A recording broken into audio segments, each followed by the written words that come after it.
Hello, and welcome to another weekly reading. I am using intense oils like past tense, which gets deep into the muscles and helps us to relieve ourselves of muscular pain and such things. And then also deep blue, which is a similar concept. This is just a stick, a deep blue stick that I'm sharing here. Because we are in Scorpio season, I'm bringing in some rose quartz just to connect to our heart space. This is also a rose quartz. It's paler, so it doesn't look like rose quartz in this shot, but it is. And the idea is that Scorpio is a very deep and intense season, so it is an opportunity for us to go into those deep and intense places. And the 1st of November is also the Scorpio new moon, which is going to even further perpetuate the depth and intensity of Scorpio, which is a water sign. It's fixed water, which means it's going to fixate on the things that it needs to work through, sometimes like a dog with a bone that just won't let go to your detriment. So this is where you want to watch yourself for balancing out that intensity. And remember, this is not a personalized reading, but I want you to pick a card between 1 and 4, and the one that you get is going to give you a slightly more personalized slant on your weekly reading. And we have an intense weekly reading, as to be expected in Scorpio season. So pick a number and let's jump in. Okay, 3 out of 4 major arcana cards. You might remember that major arcana cards are big archetypal shifts and parts of our hero/heroine's journey. These are things that we have less control over than when we start working with the suits. Like in this case, we have 1 Pentacles card. So we have more control over that. These other things are part of the journey, part of the experience, and how we interface with them, we have some control over that. But the fact that these big archetypal things are going to show up in our lives, we don't have so much control over. So for me, a lot of this week's reading is about a spiritual experience that you either have had or are about to have, and gratitude being at the sort of core of how to manage the situation. So we start with the moon card upside down. It's also our only reversed card this week. It's upside down, and the moon very much is about our unconscious. It's about the deep feminine, because the feminine energy links to the night. And you can see here that we have the wolves. It's actually, is it going to focus? It's actually usually a wolf and a dog. So you can see, I think the black one here is meant to be a dog and the white one a wolf. And you can see the howling at the full moon. We're about to have a new moon. So very much connecting to how the influence of the moon on us. And wolves are and dogs by association of being from the canine family, are very much influenced by it, as are many, many animals, as are humans, and most particularly women, whose menstrual cycles generally tend to roll with those same cycles of the moon. 28-day cycles. So the wolf is more like the wild intuitive self, and the dog is more the domesticated version of self. But the moon comes out at night. Well, not always. To be fair, we can see her in the day, but she's known for the nighttime, right? The sun kind of covers her over somewhat when it's daytime. So this is the unconscious, this is the darkness, this is the night, this is the feminine. And you can see in this image, if it's the right way up, that this girl in the picture is kind of just sort of surrendering, releasing, letting go into the waters. Remember that the moon controls the tides and the element of water. So water is always implicated when we have this card, and water is our emotional connection. Water is reflective. Now, because we got the card upside down, there is some kind of a resistance. So this is where I feel like it might be, especially in Scorpio season, which is very psychic and intuitive, as is water in general. So with this new moon in Scorpio this week and the sun in Scorpio all week, we might find that we are having some kind of an experience, whether it is a spiritual experience or a psychic experience or a really loud, intuitive something, and there's a resistance to it. quite possibly it's telling you something you don't want to hear. It's showing you something you don't want to see. It's overwhelmed you, and you're going to pretend that it wasn't real.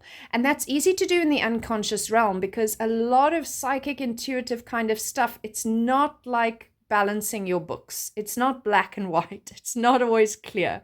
It's murky, it's muddly, and it's a language that you need to learn to understand, the language of symbolism, and a frequency you need to learn to tune into, like tuning a radio station. So for me, this is really, especially if you drew this card, a big indicator that something intuitive or spiritual or some knowing is getting louder and clearer, and it's overwhelming you because it's not comfortable to recognize or hear or experience. And so there's a level of resistance and blockage to that. So that's to watch out for. But remember, it's almost as if we start the reading with that, and then the rest of the cards kind of give you an indication of, well, then what can I do to balance that? So I absolutely love that we have the Magician next. The Magician is literally working in a pool of energy. We could even see it as a pool of water.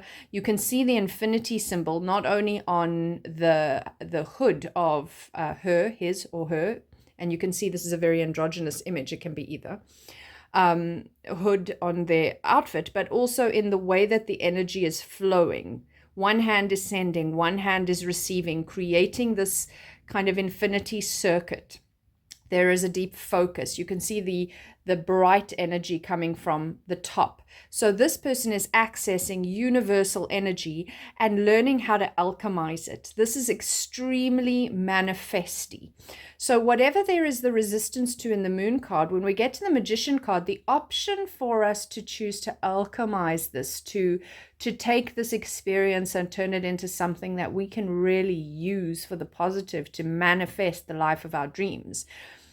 I really get a strong sense that whatever your experience, and obviously you have to make this more personalized to you because it's not a personalized reading, whatever your experience of resistance is with this Moon is trying to show you what is not working in your life, what you're not happy with anymore. However, the leap to doing something about it is so scary that you've blocked that energy to a degree. And the Magician's invitation is, what if you didn't?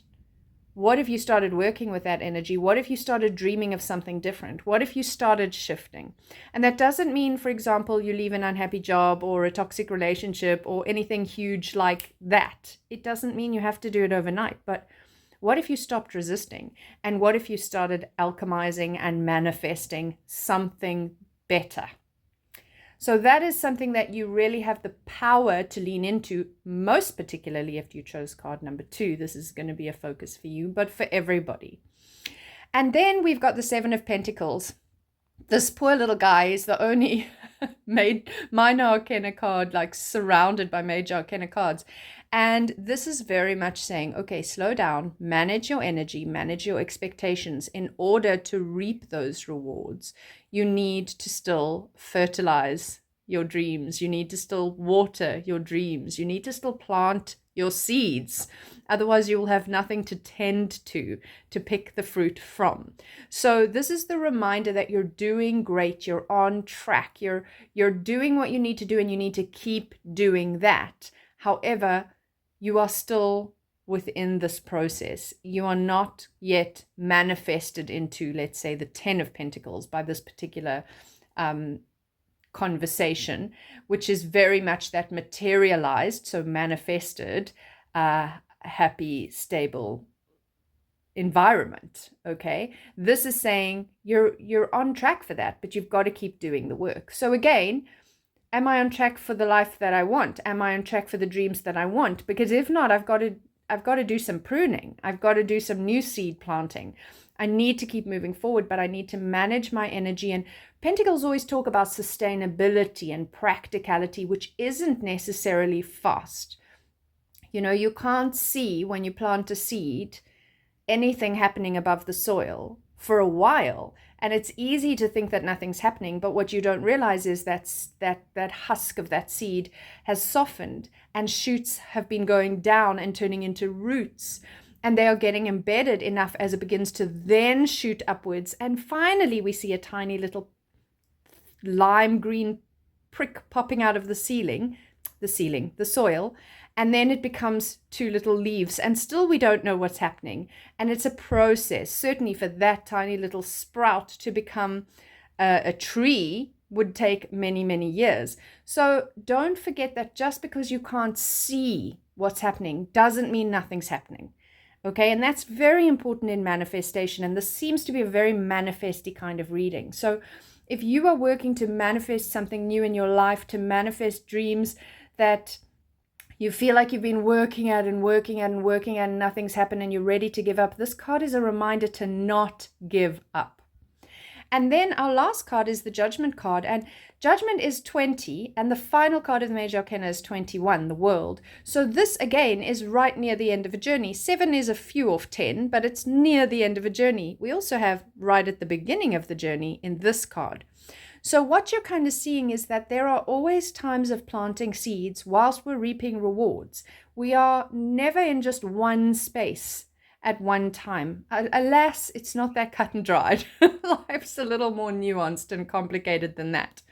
But when we get to the Judgment card, we're at this point of sort of meeting at the gates of judgment. And there's so many in all the ancient mythology. You will find things of this where your heart gets weighed against a feather to see if you are worthy, or you arrive at the pearly gates on Judgment Day and see if you're going to be admitted into heaven or not. That's the kind of energy here that we feel. And it's interesting to me because this card does have a strong link and association to Libra, which is the season we've just come out of. And it's like now we kind of get to the Libra point of the year and we judge ourselves to a degree, and then maybe other people often. But bring it back to yourself. I've judged myself and I've found myself wanting in these areas, or unhappy in these areas, or unfulfilled, or lacking in joy. And now I want to change that. But to change that's going to take some kind of transformation, which Scorpio is all about. Some kind of alchemical process, which Scorpio is all about. Some kind of deep dive into pulling out that which is toxic in my life and manifesting something that is more positive, which Scorpio is all about. And when my newsletter comes out later this week, you will see that this is very much on theme with where I'm at in my psyche and with the things that I'm sharing about those kind of deep dive transformations. So when we get to the end of this reading, this is saying in order to manifest those things, you have to do that self-reflection, not judgy judgment as in hard and critical of self, but honest, open accounting. That honest accounting of where am I in my life and am I satisfied? And if I'm not, what can I do about it? And taking responsibility for those choices. So I hope this has been helpful. I wish you a wonderful week, a deep and intense, powerful new moon in Scorpio. I will be having my red tent this week, which is always a very powerful practice for women to gather at new moon. If you have any such practices, this will be a good week to set those intentions, even if you're just doing it in your personal capacity for the new moon in Scorpio. I hope you have a wonderful week. And if you're interested to learn more, please check out my links, get in touch with me. And if you would like to work with me personally or have a personal reading, that would also be available.